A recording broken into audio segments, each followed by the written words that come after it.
علشان ايه سمح بكورونا؟ ايه ده؟ ليه يا رب؟ في ايه؟ ليه كده؟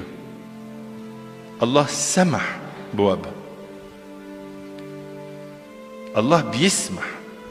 ليه يا رب بتعمل كده؟ ليه بتسمح بحاجة زي كده؟ الله سمح بهذا الوباء او بالحياة المحرقة اللي بتلدغ عشان ربنا بيحب الناس. الله بيعلن بصوت عالي للعالم كله: لا نجاه الا بيه، ارجع ليا. العالم اتكبر قوي واستفحل قوي، ولك وفين ربنا؟ ده ناس. فين ربنا؟ عايز تعرف فين ربنا؟ اتفضل يا سيدي، عالج. فوق العالي عالي، الله موجود. الله بيقول للعالم: كفاية خطية، كفاية خطية، كفاية خطية.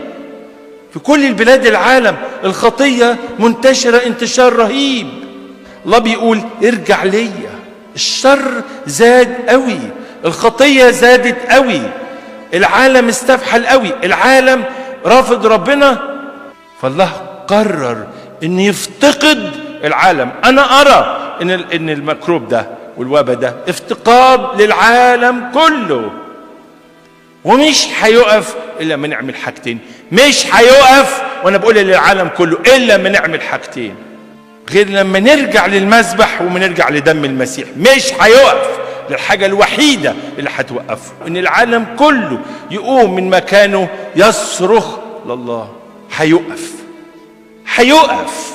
ده الوباء ده جاي عشان نتوب، وتوبة حقيقية، والعالم كله يرجع، العالم يتهز. روح ارجع، قيم مذبح. يعني افتكر الذبيحة، افتكر المخلص. ليس اسم آخر أعطي تحت السماء به ينبغي أن نخلص إلى اسم يسوع. مفيش فايدة، هذه الضربة لن توقف على مستوى العالم إلا لما نرجع للمذبح. مفيش فايدة.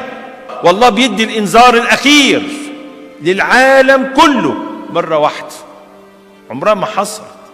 مطارات تغلق، طيران تقف، بلاد تقع في بيتها.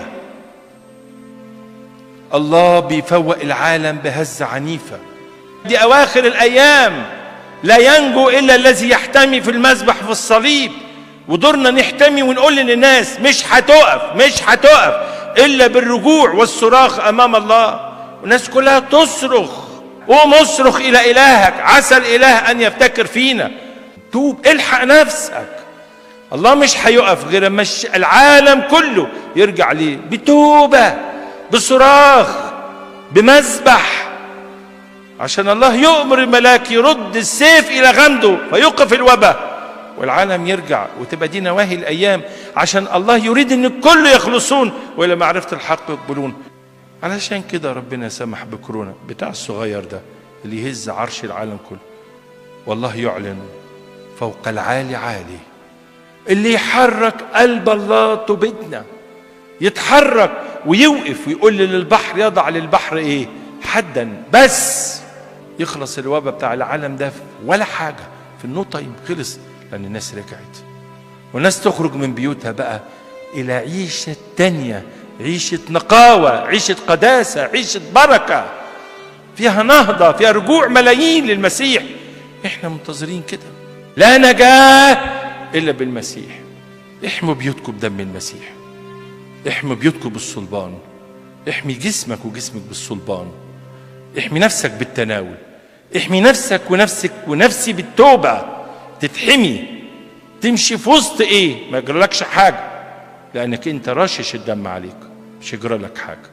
اتحمي بالتوبة، اتحمي بالتناول، اتحمي بدم المسيح، اتحمي بالصليب، مش يجرلكش حاجة خالص، ولا يجرلك حاجة.